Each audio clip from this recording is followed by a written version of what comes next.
Fala pessoal, simbora, vamos resolver essa questãozinha, questão 91 do Enem, que é sobre a evolução, fala sobre mimetismo, uma questão super importante e a evolução é um assunto que está corriqueiramente caindo no Enem, tá? Vamos dar uma olhadinha nessa questão. O Cerrado e a Amazônia, dos nossos principais biomas, né, abrigam grande número de serpentes, popularmente conhecidas como cobras corais, ou seja, aquelas serpentes que apresentam coloração vermelha, preta e branca, né, nesse espectro coral. Vamos lá. Na Amazônia, olha um ponto interessante, ó. Na Amazônia predominam as corais verdadeiras, ou seja, aquelas serpentes verdadeiras mesmo, que fazem parte de um grupo que eu vou explicar para vocês direitinho. Que são peçonhentas, ou seja, que apresentam um aparelho inoculador de peçonha que vai ali atuar sobre suas presas, etc. Né? A sua peçonha, né? Popularmente conhecida como veneno, né? Mas sabemos que o termo mais correto é utilizar peçonhenta, né? Porque ela inocula essa molécula, essas moléculas, essa substância. Enquanto no Cerrado prevalecem as falsas corais, que não possuem peçonha. Beleza. Essas espécies apresentam um padrão de coloração muito semelhante. Então veja, nós temos a coral verdadeira e nós temos a falsa coral. A falsa coral, ela não é perigosa, ela não apresenta peçonha, certo? E o que acontece? Ela se parece com a verdadeira para parecer à natureza que ela é perigosa.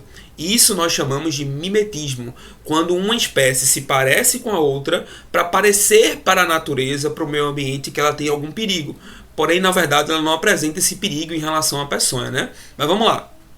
Essa similaridade traz uma vantagem tanto para as corais falsas quanto para as corais verdadeiras.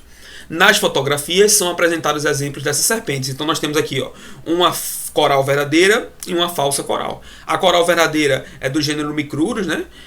E a coral falsa é do gênero Erythrolampus. Beleza, vamos ver o que ele pergunta pra gente.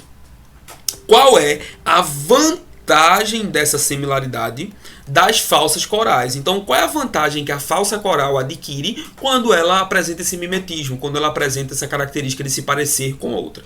Bom, antes da gente responder propriamente dito qual das alternativas que a gente tem, eu queria fazer um apanhado de conhecimento para vocês em relação ao mimetismo, em relação a essas serpentes, que são pontos principais relacionados a esse aspecto, né? Então veja, as Micrurus, o gênero Micrurus faz parte das serpentes da coral verdadeira, né, que é chamada. Bom, essa coral verdadeira, ela faz parte de uma família de serpentes que a gente chama de Elapídeos, ou você também pode chamar de Elapidae, é o nome científico, né?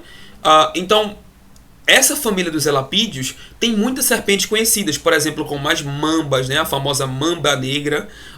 As taipãs, por exemplo, também fazem parte. A gente também tem as najas, né? Então veja, olha que interessante, uma serpente da nossa biodiversidade faz parte da mesma família da naja, faz parte da mesma família da mamba negra, temida mamba negra, né?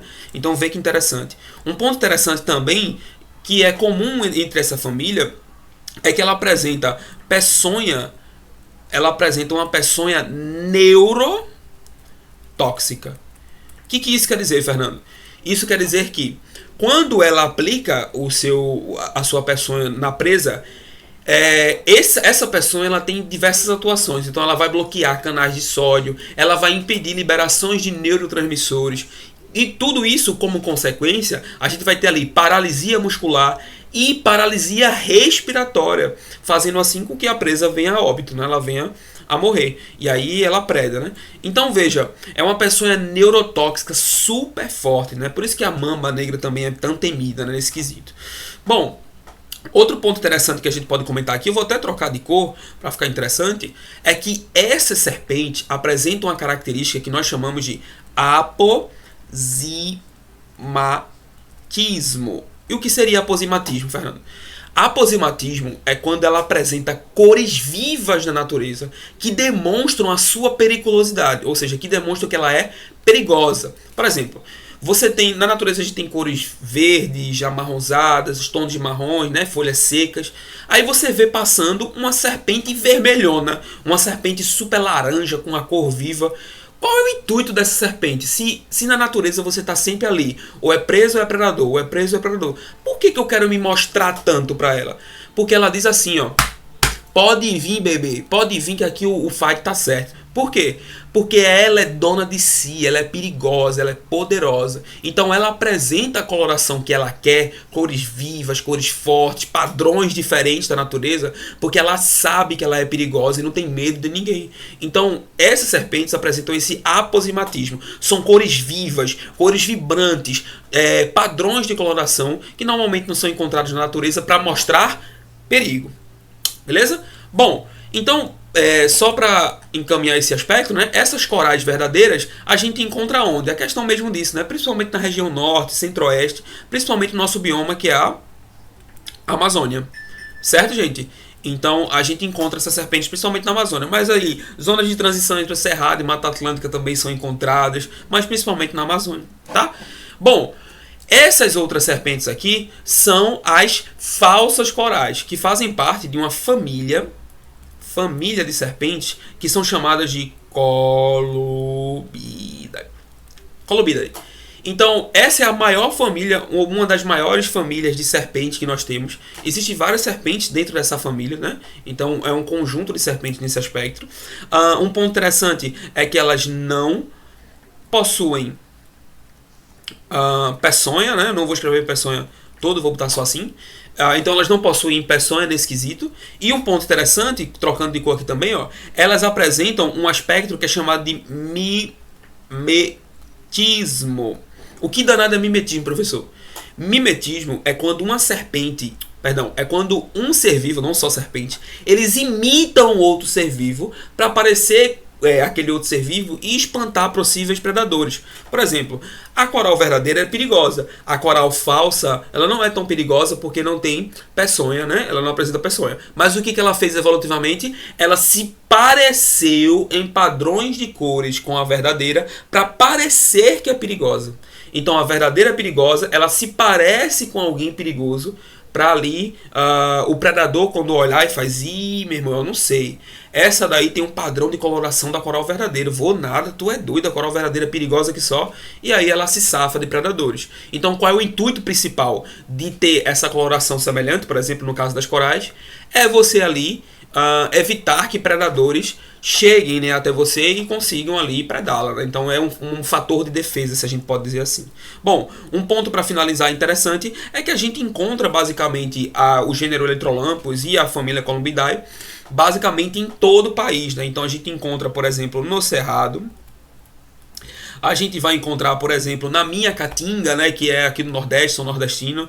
Então aqui na Caatinga, no nosso bioma, a gente tem muita, em Pantanal e por aí vai. Então é encontrado basicamente em todo o território brasileiro. Fizemos esse apanhado de conhecimento para não ser basilar e direto, né? Vamos embora para a questão. Ó, ele fala assim pra gente, ó.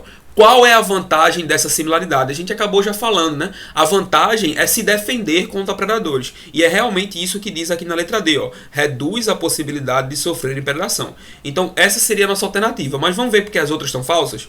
Letra A. Facilita a captura de presas. Esse não é o principal ponto, né? O principal ponto é basicamente...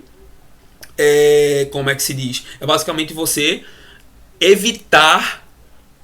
a predação, né? Evitar com que o predador chegue até você e lhe prede, né? Então essa é a ideia de defesa. Letra B, diminui a competição por recursos. A gente falou que elas fazem parte de biomas diferentes, né? Uma faz parte da Amazônia, outro está bem distribuído pelo país, mas são de biomas diferentes, a gente pode dizer assim. Então não vão competir por recursos ecológicos nesse quesito, né? Letra C, possibilita a geração de indivíduos híbridos, não fazem parte do mesmo bioma, não fazem parte da mesma espécie, nem do mesmo gênero. Então o aspecto de reprodução não está relacionado a essa coloração, né? O que ele quer dizer é que eu me pareço, uma espécie parece com a outra e isso facilita a reprodução. Não é isso. Esse não é o ponto principal. Esse não é nenhum aspecto que tenha relevância nesse quesito. Letra E. Otimiza o encontro entre parceiros reprodutivos. A gente acabou de falar que não, né? Não fazem parte do mesmo bioma, não fazem parte da mesma espécie, por aí vai. Então o principal ponto é reduzir a possibilidade de sofrer predação. Letra D de dado. Certo, gente? Peraí. Não saiu o vídeo ainda. Ó, se você gostou do conteúdo, quer aprender um pouco mais sobre biologia, me dá uma chance. Se inscreve aqui no canal, curte esse vídeo, compartilha com os amigos, para que a gente consiga divulgar mais conteúdos de biologia de graça, para que as pessoas consigam alcançar seus sonhos. Esse é o meu sonho. E outra, me segue no Instagram, professor Fernando Rocha, professor.Fernando Rocha. Me ajuda nessa? Valeu, gente!